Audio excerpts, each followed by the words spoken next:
Hi, this is Lionheart right here. Welcome to this channel. So in today's video, we are going to talk about Namibia. I'm from Zimbabwe, but I've stayed in Namibia for at least 4 years. Then I left, now I'm back again. I'll tell you, Namibia is a beautiful country, nice people. This country has so much to offer.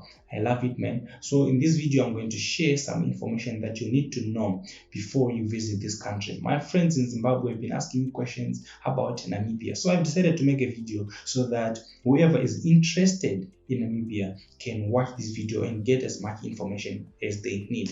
So before we get into what we're going to talk about, please subscribe to this channel, like and share the video, as well as drop a comment in the comment section. Ask any question that you want to know about Namibia. You can just comment also about things that you would want me to talk about on this channel. So without wasting much of your time, let's get into today's video. So briefly, Namibia is located on the southwestern part of Africa. In the north, it borders with Angola. In the northeast, it borders with Zambia. In the east, it borders with Botswana. In the south, it borders with South Africa. And then on the west, you find the Atlantic Ocean. So here's the interesting fact about Namibia. If you make your hand like this, you see this shape right here is the exact same shape of the Namibian map. If you look on your world map or just the African map, you see that Namibia is shaped exactly like this. Down here, that's where you find South Africa in the south. Here in the east, that's where you find Botswana. Here in the west, that's where you find the Atlantic Ocean. Here in the north, you will find Angola, and then you will also find Zambia on the northeastern part of Namibia. So that's Namibia. It is just right there in the middle between those countries that I've just mentioned and the Atlantic Ocean. The capital city of this country is called Windhoek. If you speak English, you pronounce it as Windhoek, I guess. But when I came here, I came to learn that it is pronounced as Windhoek. I don't know which one is the correct pronunciation, but we just say Windhoek. Anything goes, people understand what you're talking about. The population of this country is around 2.5 million people. The currency used here is the Namibian dollars, but South African rands are also acceptable. The official language is English. People here, they speak English officially, but they also have other languages that they speak here in this country. Namibia is not quite famous per se. I would say there are so many influential countries out there like Nigeria and stuff like that. We listen to their music. Namibia is one of those countries that have been, on the down low. People don't talk much about this country. But hey, there is the Namib Desert. I'm sure people are quite aware of it. And if you watch this movie is quite famous. It's called The Gods Must Be Crazy. That movie was shot here in Namibia, and it was also filmed in some parts of Botswana, but it was also filmed here in Namibia. And the famous actor, one of the famous actors in that movie, I would say the most famous actor in that movie, he is a Namibian. He was born and raised in this beautiful country. So Namibia has a lot to offer. We just don't give it enough attention, but I believe Namibia has so much to offer. So let's talk about things now that you need to know before you visit this beautiful country called Namibia.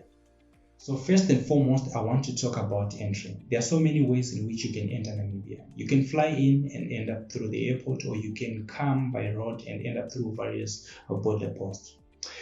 What I can tell you is that the Namibian immigration officers, they are quite good. They will give you a good reception. I've never had any issues, at least according to my experience. They were quite friendly and they were quite efficient. They don't waste a lot of time. They're quite good. In actual fact, I love how they conduct themselves. So the first thing is to give you the number of days that you're expected to be in Namibia when you are coming to this country as a foreigner. They'll give you a number of days that you're expected to be in the country. Now, this depends on your home country, where you're coming from, and what you're planning to do in Namibia. So basically, it is to do with the bilateral relations between your home country and Namibia, especially those who are coming from countries that are part of the Southern African Development Community, which is SADC. Those people are bound to have 90 days visa-free per year to stay in Namibia, which is equivalent to 3 months.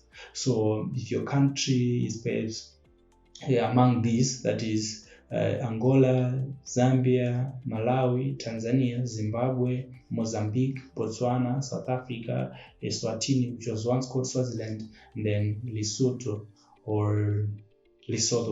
I don't know the correct pronunciation. If I left one out that is also part of SADC, then you might as well include it.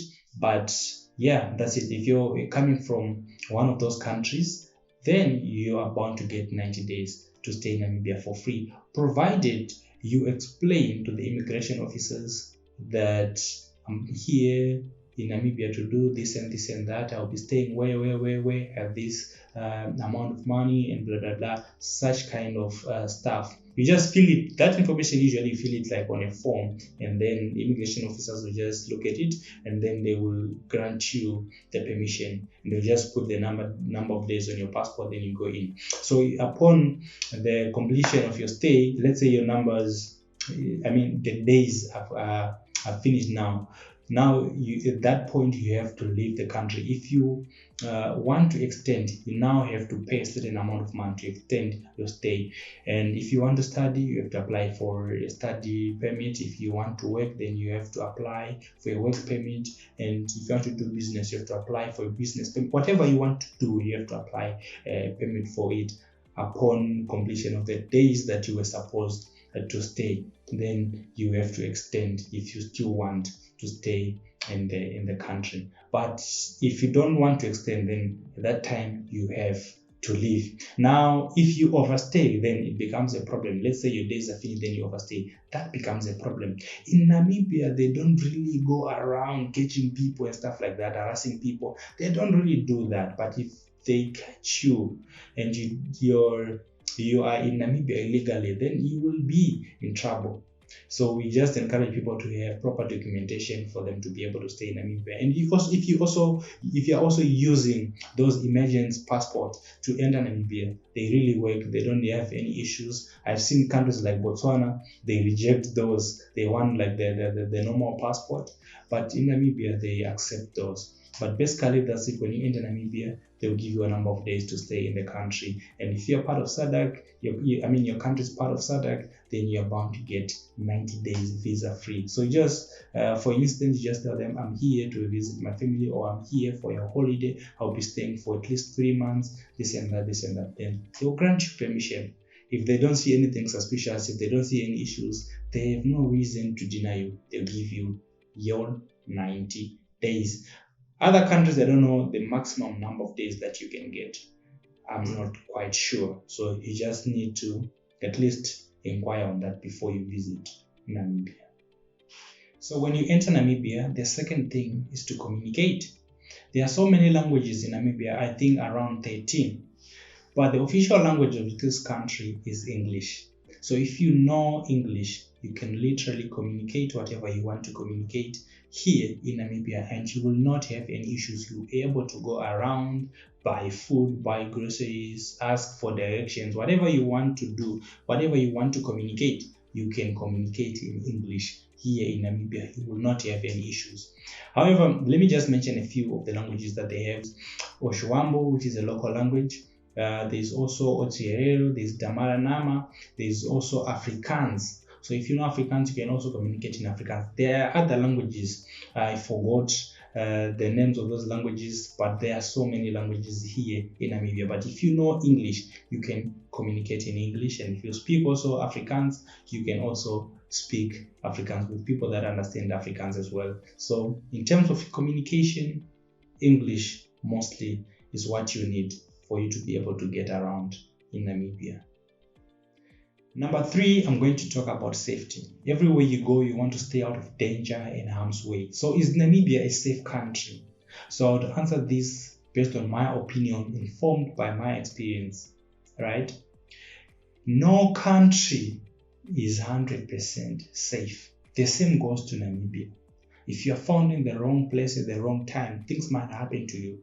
People might drop you. We often hear stories whereby people were killed, people were robbed. Here in Namibia, we read these stories in newspapers and watch those stories on television, in the news, right? These things, they do happen, but it's not like they happen everywhere at any time. That's why I'm saying no country is 100% safe. I myself personally, I was robbed here in Namibia, and they took my belongings and they stabbed me.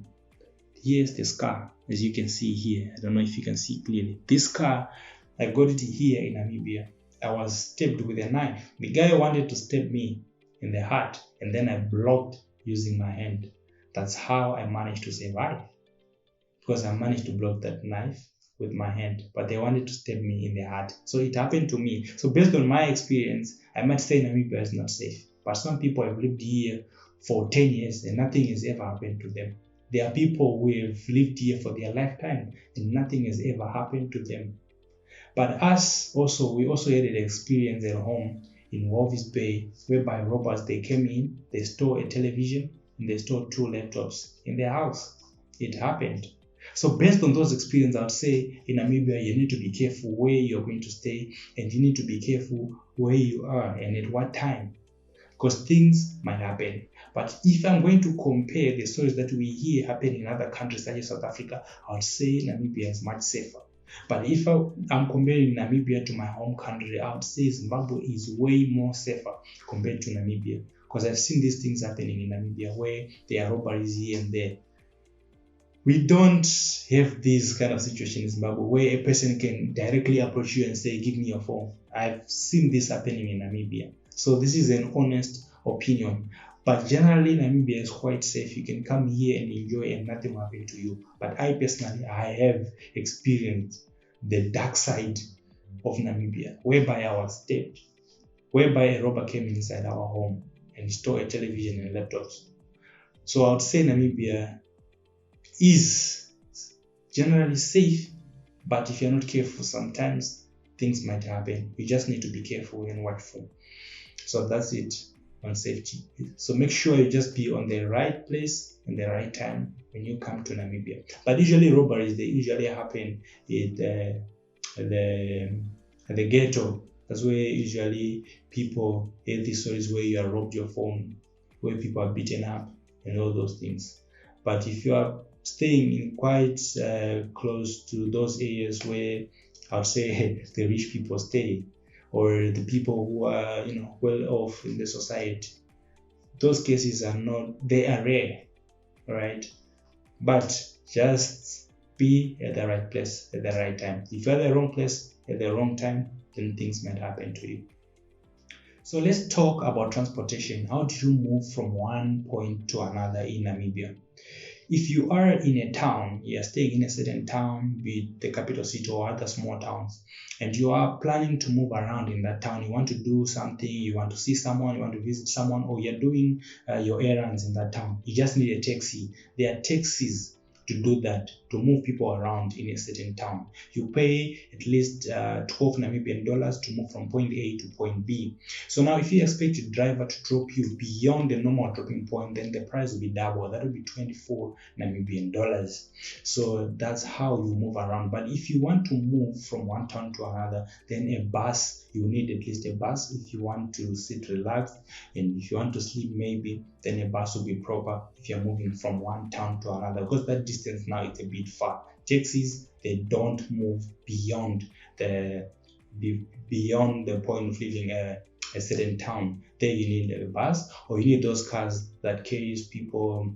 We call them 7-seaters. It carries 7 people. Those are like family cars. For example, a Toyota Wish, where 7 people can sit. Those guys, they also transport people from one town to another, and they are fast, those ones. So some people, they don't want those guys because they say they are concerned about their safety because of the way those guys speed, right?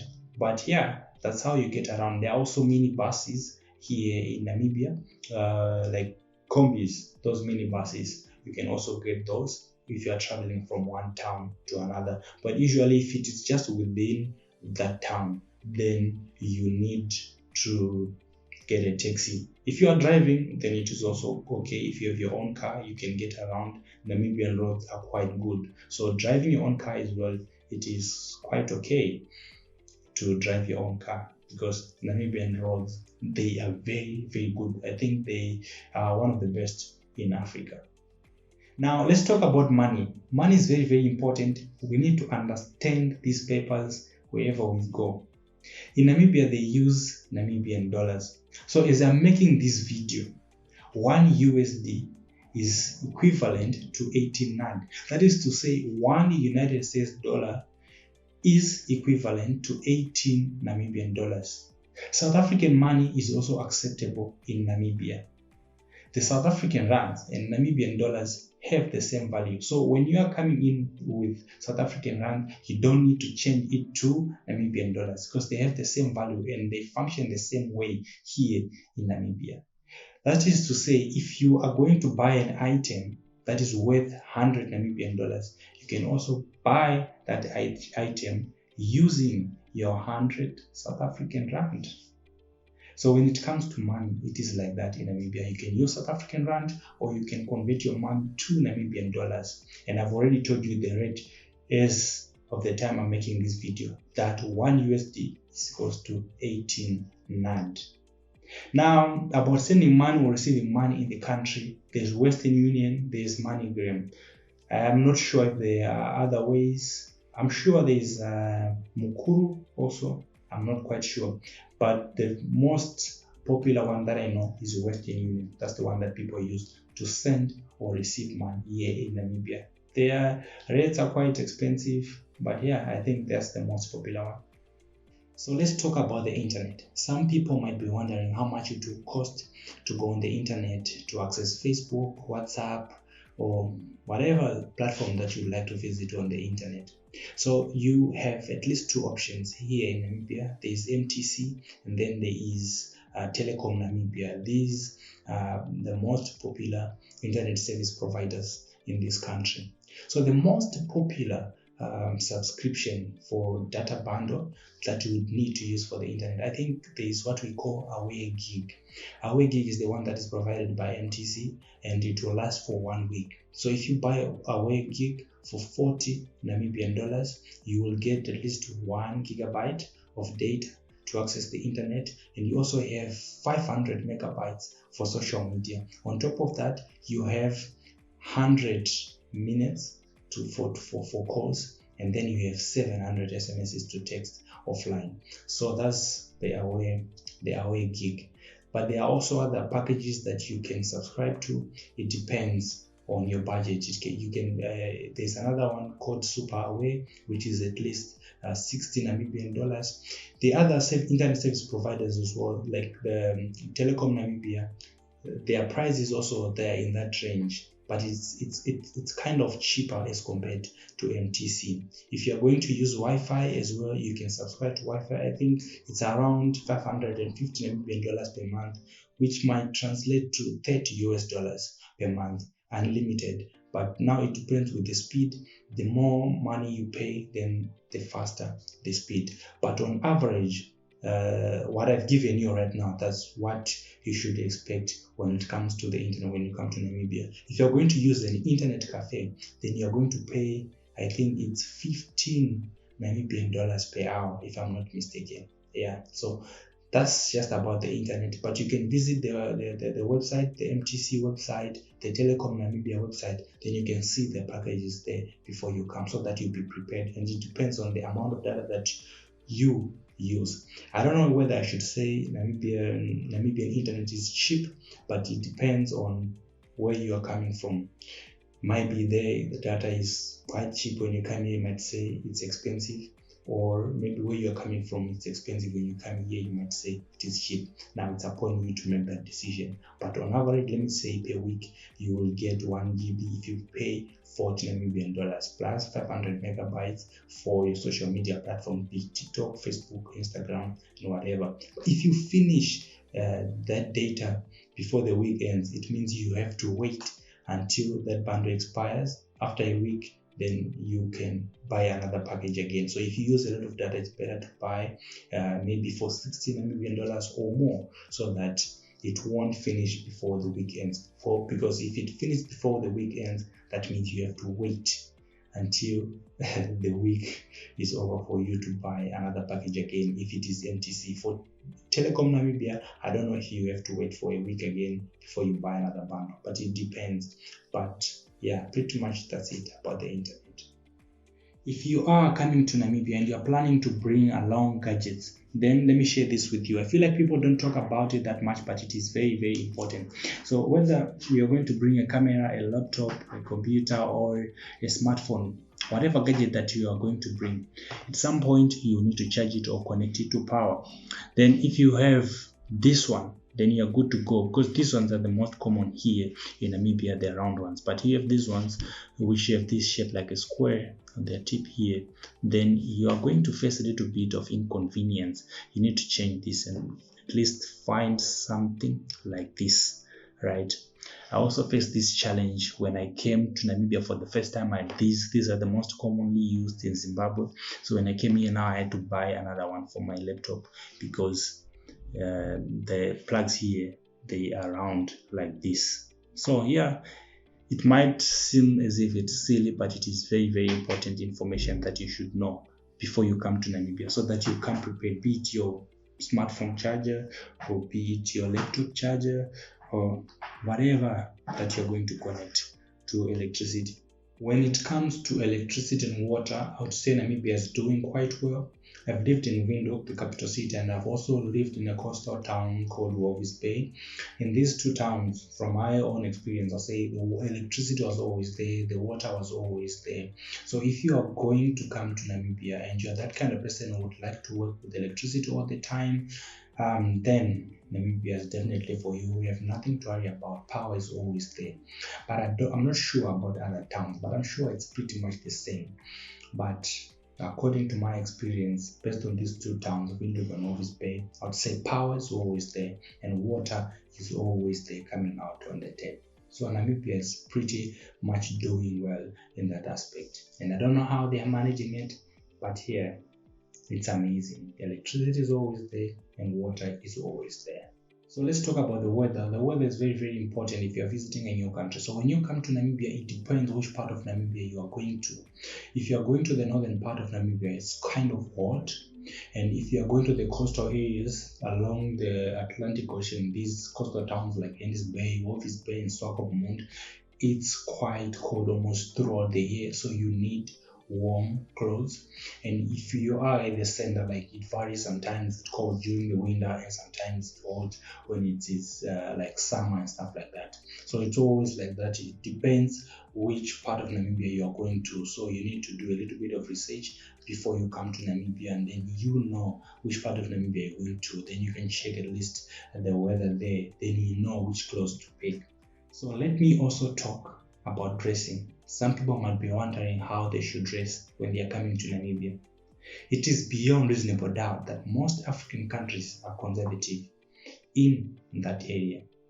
They expect you to cover yourself in a decent way. But when you come to Namibia, you realize that there is some kind of freedom, right? Especially women. They dress however they want. They can wear those bum shorts, mini skirts, right? In a way that if you go to some countries, it's considered to be provocative. But here, there is some kind of freedom. You can dress in that way. You can wear your shorts, your bum shorts, or your mini skirts, and it's quite normal. But if you go to other countries, people just look at you in a funny way. But here in Namibia, people, they just dress the way they want. Sometimes I was also concerned, coming from Zimbabwe, I was not used to this, whereby you see someone dressing in a way that is provocative. Yeah. So now you have to get used to it. I'm not saying there are no people who dress like that in Zimbabwe, but it is not really quite common in the area that we live in, because like in the community, people will look at you. Even in town, in Harare, people know this. If you're wearing a miniskirt, those touters will be on your case. They'll be whistling, making noise and stuff like that. Some they even slap your, you're behind, they'll just tap it like that. I've seen this happening in Harare. So yeah, when it comes to Namibia, people, they really dress whichever way they want. But when you go to at least offices, those official places, then you have to dress in a decent way. But there is a bit of freedom when it comes to dressing in Namibia. Now, for those who take alcohol, if you take alcohol, this one is for you.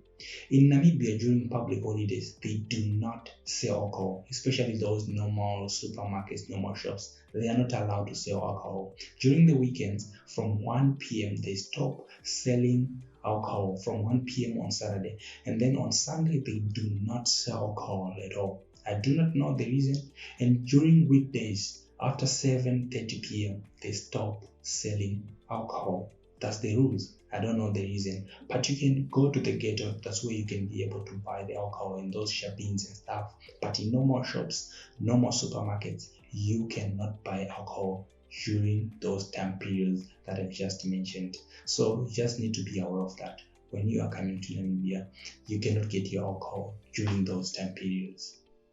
So I'm also going to talk about religion. Religion is one of the most important aspects of our lives. So when you come to Namibia, you will realize that almost 90% of the population are Christians, right? However, there is provision in the Namibian constitution for religious freedom. So basically, you can practice whatever you want to practice. When you come to Namibia, there is religious freedom. So if you are a Muslim, you can be a Muslim in Namibia. Whatever you can be, whatever religion that you are, you can be in Namibia. I've seen other countries like North Korea where Bibles are not allowed and stuff like that. But here in Namibia, you can read your Bible, you can go to church. If you are if you practice Buddhism, you can do it here. If you practice Hinduism, you can do it here. There is no limitation. There is religious freedom. So if you are planning to visit Namibia, you can do whatever you want religiously. There is no limitation. You can practice whatever you want. There is religious freedom in Namibia. However, the population, the largest part of the population, they are Christians. Yeah, but there is religious freedom. So I think I've talked about a lot of stuff. Otherwise, this video will be too long. If I've left something out that you wish I should address, or something that you think I should talk about in more detail, please let me know in the comment section. I'll be happy to do so. So I've come to the end of this video. Please do not forget to subscribe, like, share, and drop your comments in the comment section. See you in the next video. If you think I have made a mistake, hey, feel free to correct me in the comment section, but this video is based on my opinion and experiences here in Namibia. Thank you so much for watching.